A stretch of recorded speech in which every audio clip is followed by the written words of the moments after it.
My friends, the United States is transitioning from a free nation to a police state.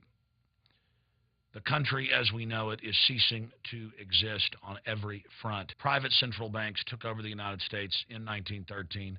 They've used this as an engine of global domination, and now they've basically run up the country's credit card and preparing to bankrupt this nation by design. Here's CNN. Central banks start to abandon the U.S. dollar. There's mounting evidence that central banks have little faith in the greenback these days. Can we blame them? Like they're the good guys and they're just trying to save us when they're the admitted authors of the catastrophe that is now unfolding. And I'm going to cover that information in a moment. But first, I want to define austerity. This is what the IMF and World Bank, the private holding companies for the private central banks, have done all over the world. They go in, they get countries in debt by design. It's all fiat loans that they give them, so they gain the world through nothing. It's like an Aladdin's lamp. It's just free money. But with it, they're able to conquer the world. That's what Thomas Jefferson said, that if you ever let private banks issue the currency and credit, our children would wake up homeless on the continent that our forefathers had conquered. And that's now happening. You look at the austerity systems they set up in the third world. It's now being done to Greece, to Spain, to the United States. They take giant loans that they can never pay back. Then when the society collapses, the very banks come in and loan them more fiat money. And now it's happening here. Notice what's developing in Arizona. Obama told Senator Kyle that, well, I'm going to let that crisis and all the thousands of deaths and lawlessness continue because this crisis is good to get amnesty passed. That's holding the country hostage. And what's happening in places like Ohio? Major sheriff's departments are laying off more than half of their deputies and saying the deputies they're keeping are going to be there for revenue generation, writing you tickets, putting people in jail for unpaid fines, but not responding to crime. In fact, in one county, WKYC, NBC reports that they're going to lay off the vast majority of their deputies from 112 to 49.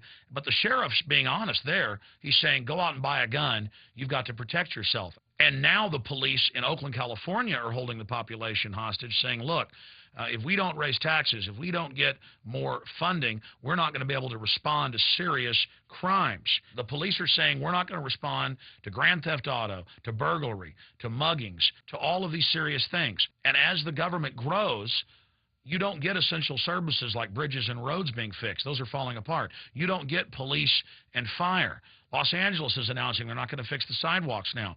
All you get is a parasitic government basically feeding off of you, and it's outrageous. The police are saying, we're not going to protect you. Now, the Supreme Court has always ruled the police have no liability to protect you, that it's your job to protect yourself. They respond after a crime has been committed. But now they're being completely honest about this and saying, look, you're here for revenue generation for the government. But there's a lot of good news coming in. Arizona newspapers are reporting that the freeway speed cameras are being removed from the entire state because the vast majority of the population have refused to pay the tickets. There is now non-compliance happening all over the state of Arizona, not only to the illegal alien invasion and the designed implosion of the country to merge us into the North American Union, which is officially stated by the last two White Houses.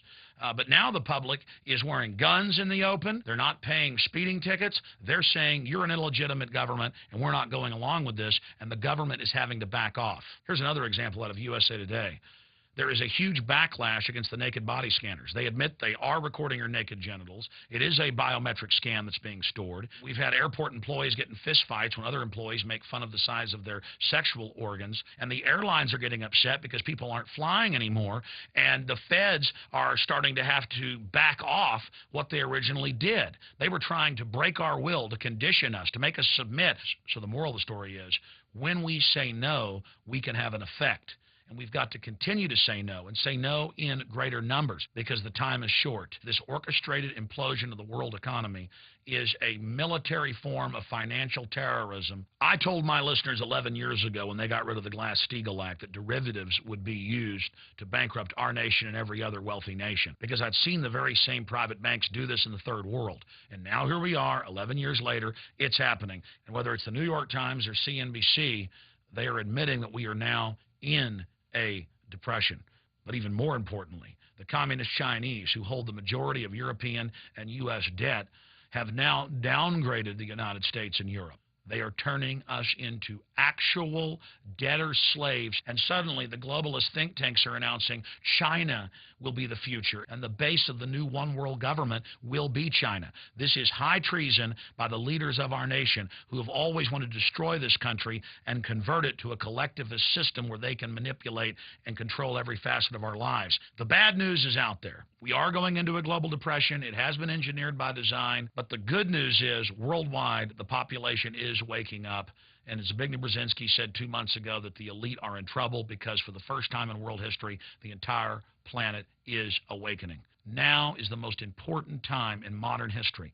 Our society is at a crossroads, and everything you do to get the word out about this outrageous crime that's taking place brings us one step closer to defeating these people. We must say no to the new global currency and the SDRs. We must say no to devaluing the dollar. We must say no to financial reform bill that actually gives these bankers more control over our economy. We must stand up and defend the republic and restore our Constitution, and remember that the answer to 1984 is 1776. Thank you for watching.